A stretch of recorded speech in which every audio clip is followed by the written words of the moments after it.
From the Opelka Studios in Oklahoma City, you're watching OSU Football with Brandon Chatmon. I'm Jenni Carlson. Brandon, let's talk a bit about this Texas A&M game. Obviously, it's a highly anticipated game.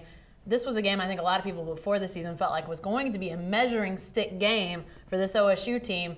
Is it still a measuring stick game for OSU?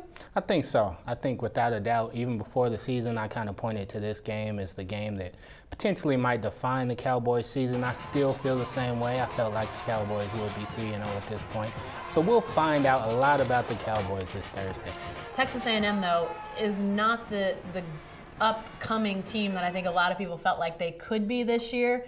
Does that take a little bit of shine off this, or is it still first Big 12 game, Texas A&M and all their tradition? Does it still have that luster to it? I think it still has big luster. It still has big luster. People still kind of feel like A&M has the potential to be one of the better teams in the Big 12 South. And for OSU, you still have to take care of business, regardless of what Texas A&M has done so far, regardless of their struggles against Florida International. For OSU, you have to go in with the mindset that even if A&M is, I don't know, an average Big 12 team, we still have to go out there and prove that we're a really good Big 12 team and that we can win at home. That's the bottom line. What's the biggest test for this Oklahoma State team against this Texas A&M team? Do you feel like there's an area where if they handle their business here, it could really be the defining point of the game for them? Oh, without a doubt. I think that's the offensive line going against A&M's pass rush.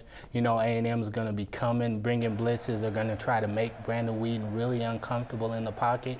And if they're able to do so, that can create some problems for the Cowboys in their passing game. If they're unable to get to Brandon Weeden, we've kind of seen what happens when that happens, especially against Tulsa. Tulsa was unable to get anywhere near Brandon Weeden, and 772 yards later, I believe, you know, that game was pretty much over. Yeah. All right. Thanks, Brandon. I stay with the best coverage team anywhere at newsok.com and every day in the Oklahoman.